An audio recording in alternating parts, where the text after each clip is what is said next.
Good morning, everyone. Welcome to Tribune News on Q, your go-to morning news source, only here at the Daily Tribune. We're live on Daily Tribune's Facebook page, Tribune Now on YouTube, and at Daily Tribune Official on TikTok. For our headlines. Convicted former Banban Mayor Alice Go will begin her life sentence at Mandaluyong's Correctional Institution for Women, following her human trafficking conviction. The Senate swiftly approved the Office of the Vice President's 889 million peso 2026 budget despite scrutiny over the agency's spending. Ombudsman Remulla warns nearly 10% of House members could be implicated in the flood control corruption investigation. Trade Secretary Cristina Roque faces backlash for claiming a family can prepare Noche Buena for just 500 pesos. The International Criminal Court rejected former President Duterte's bid for interim release, citing flight risk and witness protection concerns. Diesel and kerosene prices may drop by up to 3 pesos per liter next week amid easing tensions in the Ukraine-Russia conflict. Mactan Cebu International Airport wins Asia's Airport of the Year for its upgraded transfer facilities and improved efficiency. Lewis Hamilton says he has no regrets joining Ferrari and remains focused despite earlier frustrations. Ronaldo is cleared to play in the opening matches of the 2026 World Cup after a partially suspended FIFA ban. P-pop group Beanie will headline a major Philippine arena concert this Saturday featuring international DJ Jimmy Nocon.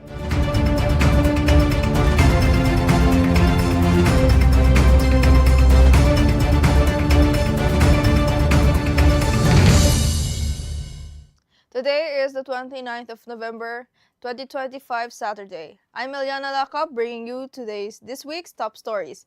Let's get started.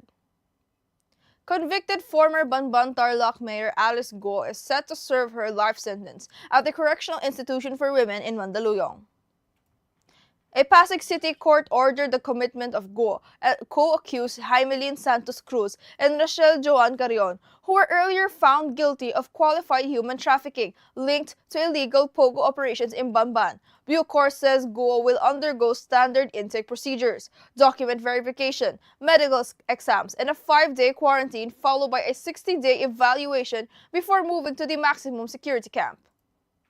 The Senate swiftly approved the Office of the Vice President's 889 million peso budget in under 3 minutes, even as the Department of Health and Transportation faced intense scrutiny. Senators flagged the DOH over billions in expired vaccines and medicines, with debate suspended after sharp exchanges on waste and delays. The DOTR budget also drew criticism as lawmakers pressed for stricter e-bike regulation and stronger road safety measures amid rising crash deaths. Senator Risa Hontiveros also pushed for increased Coast Guard funding to boost maritime security.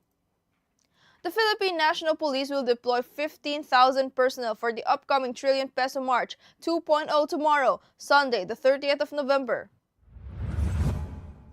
Acting PNP Chief Police Lieutenant General Jose Melencio Naratas Jr. said the deployment is aimed at ensuring the safety and security of rally participants, not to intimidate them. The protest is set to take place at multiple Metro Manila locations including Luneta Park, People Power Monument, Edsa Shrine, and areas near the Malacanang, the House of Representatives, and the Senate, and the Independent Commission for Infrastructure in Taguig.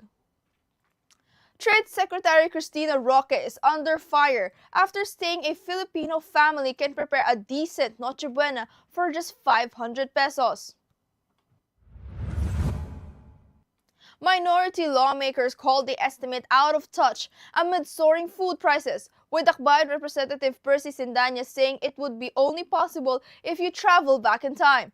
Roque clarified the budget applies only to a family of 4 and depends on how simple the meal is, but consumers insist 500 pesos won't cover staples like meat, vegetables, and branded ingredients needed for traditional holiday dishes. The International Criminal Court Appeals Chamber has denied former President Rodrigo Duterte's bid for interim release, ruling unanimously that the 80-year-old remains a flight risk. Duterte will stay in the ICC detention in The Hague as he awaits the rescheduled confirmation of charges hearing in January. Judges upheld earlier findings that his release could endanger witnesses and obstruct the drug war investigation. Duterte, who waived his appearance, faces 3 counts of murder as crimes against humanity. ICC prosecutors welcomed the ruling and said preparations for the confirmation hearing continue. Drivers may see significant fuel price cuts next week. The Department of Energy reports a projected rollback of around 3 pesos per liter for both diesel and kerosene and about 0.4 centavos per liter per gasoline, based on early trading in the Mine of Platts, Singapore. The expected drop is linked to hopes for a Ukraine-Russia ceasefire that could ease sanctions on Russian oil, along with market concerns over a possible global oversupply. Jetty Petroleum's own estimates mirror the trend, forecasting up to 3.20 pesos off diesel prices. Mactan Cebu International Airport has been named Asia's Airport of the Year at the 2025 TDM Travel Trade Excellence Awards. The recognition follows major improvements under its CEBC Connects transfer facility, which included minimum connection times.